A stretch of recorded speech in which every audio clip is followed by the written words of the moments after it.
2024-এর Paris অলিম্পিক্সের একটি unknown facts আজকে আপনাদের সঙ্গে শেয়ার করছি।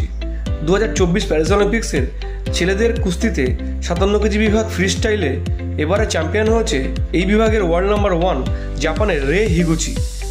এবং আপনারা সকলেই কম বেশি জানেন এই জাপানি রেসলার রে হিগুচির কাছেই ভারতবর্ষের এবারের কুস্তি থেকে একমাত্র পদকপ্রাপ্ত রেসলার আমান শেরাওয়াত এই 57 কেজি বিভাগেই হেরে যায়। এখন প্রসঙ্গ হচ্ছে হঠাৎ এই রে হিগুচির নামই কেন আজকে উত্থাপন করছি। 2024 প্যারিস অলিম্পিক্সের সমগ্র বিশ্বজুড়ে অন্যতম বিতর্কিত এবং সাড়া ফেলে দেওয়া ঘটনা হলো মেয়েদের 50 কেজি বিভাগ ফ্রি স্টাইল রেসলিংয়ে গোল্ড মেডেল ম্যাচ থেকে ভারতবর্ষের বিনেশ ফোগাটের নামকে ডিসকোয়ালিফাই করে দেওয়া।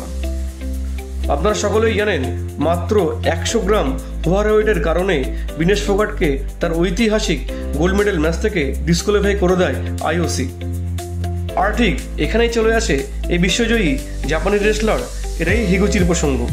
ছেলেদের 57 কেজি ফ্রি স্টাইল রেসলিংয়ে গোল্ড মেডেল ম্যাচ জয়ের পরে রে হিগুচি বিনেশ ফোগাটের সমর্থনে একটি আবেগঘন পোস্ট করেছেন এবং তিনি সেখানে লিখেছেন, ঠিক একই কারণে 2022 সালে টোকিও অলিম্পিক্সে মাত্র 50 গ্রাম ওভারওয়েটের কারণে তিনি নিশ্চিত মেডেলজয়ী ম্যাচ থেকে তাকে বাতিল করে দেয় আইওসি।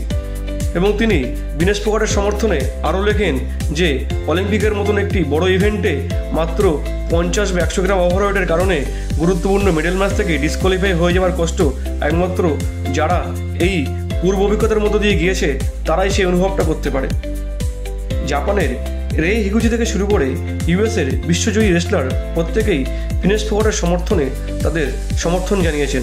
এবং আসুন আমরা সকলেই বিনেশ ফোগাটের পক্ষে সমর্থন জানাই, কারণ আজ ঠিক রাত 9:30টার সময় court of arbitration of sports অর্থাৎ সিএএসএ বিনেশ ফোগাট যে অ্যাপিলটি করেছে তার শুনানি আছে।